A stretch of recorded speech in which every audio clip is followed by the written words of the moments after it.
राजकुमार युवा और साहसी।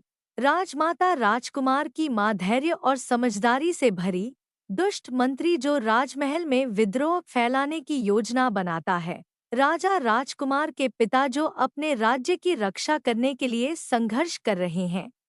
राजकुमार हंसी में देखो, मुझे विश्वास है कि मैं आज की लड़ाई जीत लूंगा। का दोस्त हंसी में तुम हमें हमेशा जीतते हो राजकुमार। क्या तुम राजमहल के असली लड़ाई में भी उतने ही बहादुर हो?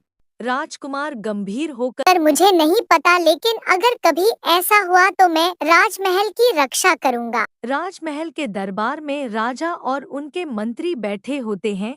दुष्ट मंत्री चुपके से साजिश करता है।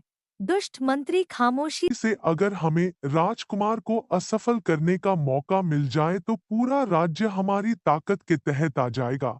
राजा को पता नहीं चलता, वह अपने साम्राज्य की स्थिति पर विचार कर रहे होते हैं।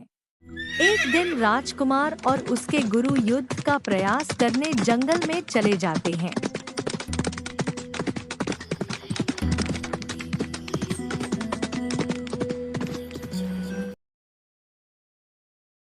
राजकुमार अपने वीर योद्धा के साथ जंगल में अभ्यास कर रहे होते हैं। हेमवीर योद्धा सावधान करते हुए राजकुमार, तुम्हारे भीतर एक असाधारण क्षमता है, लेकिन याद रखना, युद्ध सिर्फ बाहरी दुश्मन से नहीं, कभी-कभी अपने ही अंदर के डर से भी लड़ा जाता है।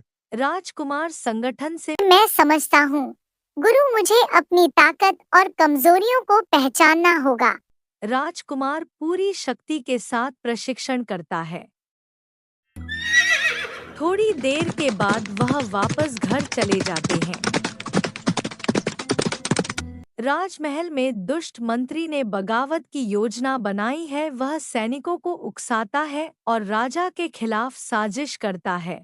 दुष्ट मंत्री सैनिकों से अगर हम सब मिलकर हमला करें तो हम राजा को गिरा सकते हैं।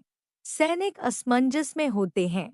सैनिक संकोच करते हुए, लेकिन क्या हम सचमुच ऐसा करेंगे? क्या यह सही है? राजकुमार अचानक दरबार में प्रवेश करता है। अचानक वहां पर राजकुमार आ जाता है और राजकुमार उनकी बातें सुन लेता है। दुष्ट मंत्री उस पर हमला कर देता है। राजकुमार अपनी पराक्रम के बल पर उसे मार देता है और साथ ही उसके साथी मंत्री को भी मार देता है। और राजकुमार सैनिक को समझता है ऐसे दुष्ट लोगों के चक्कर में नहीं आना चाहिए और हमेशा सच्चाई के मार्ग पर चलना चाहिए। सैनिक भागता हुआ आया और महाराज, राजकुमार ने मंत्री को मार दिया। क्या महाराज बोले? क्या राजकुमार ने दुष्ट मंत्री को मार दिया? क्यों? क्या कारण था? सैनिक महाराज, वह राजमहल के सैनिकों व मंत्रियों को आपका विरोध में करता था और हमें आपके लिए उकसाता था। यह बात सुनकर राजा तुरंत राजकुमार के पास चले गए। रानी भी उनके पीछे पीछे चली गई और महाराज राजकुमार कि मुझे गर्व है कि भगवान ने मुझे तुम्हारे जैसा पुत्र दिया है।